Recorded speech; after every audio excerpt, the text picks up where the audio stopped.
हमें जीवन में अकेले लड़ने की आवश्यकता होती है। ये कहानी एक ऐसे लड़के की है जो अपने लक्ष्य की ओर आगे बढ़ने के लिए अपने अकेलेपन को एक सुनहरा अवसर बनाता है।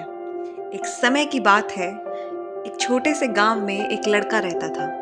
वो बहुत सपने देखता था और अपने लक्ष्य को प्राप्ति करने के लिए प्रयास करने का निरंतर जुनून रखता था। परंतु उसके पास ना कोई साथी था, ना कोई गाइड करने वाला था। उसके परिवार में भी उसके सपनों को समझने वाला कोई नहीं था। इसलिए उसे लगता था कि वह अकेलेपन की जंजीरों में बंद है और उसके सपने अधूरे रहेंगे। फिर भी उसने निरंतर मेहनत की और अपनी आत्मविश्वास की आवाज को बुलंद किया। उसकी इच्छा शक्ति और संघर्ष ने उसे सही दिशा में आगे बढ़ाने की शक्ति दी। एक दिन उसे अपने गांव के बाहर एक पुस्तकालय का पता चला। वह आश्चर्यचकित हुआ क्योंकि उसे पहले कभी ऐसी जगह नजर नहीं आई थी। धीरे धीरे उसने उस पुस्तकालय के दरवाजे पर कदम रखा। वहां जाकर उसने देखा कि लोग पुस्तकों के बीच खोए रहते हैं और वहां की शक्तिपूर्णता को और ज्ञान के वातावरण ने उसे संतुष्ट कर दिया।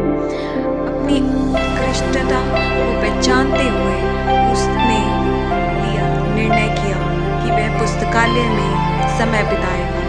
धीरे धीरे वह पुस्तकालय की विभिन्न किताबों को पढ़ने लगा और नई दुनिया की खोज में निकल पड़ा। दिनों बिताने के साथ साथ उसका ज्ञान बढ़ता गया और वह अच्छे लेखकों और दर्शकों के साथ रिश्ते बनाने लगा। इसी के साथ उसने लिखने का भी मन बना लिया। उसने कई लेख लिखे जिसमें से उसका एक लेख प्रकाशित हुआ और उसे अवसर मिला अपने लेख किए कौशल को दुनिया के सामने प्रदर्शित करने का।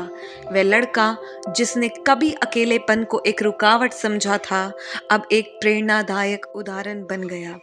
लोग उसे मान्यता देने लगे और वह लड़का अपने लक्ष्य की ओर अग्रसर होने में सफल हुआ। इस कहानी से हमें यह सीख मिलती है कि अकेलापन को एक सुनहरा अवसर बनाने के लिए हमें संघर्ष करना चाहिए। हमारी संयमितता, समर्पण और मेहनत हमें अपने लक्ष्यों की प्राप्ति की ओर आगे बढ़ा सकती है।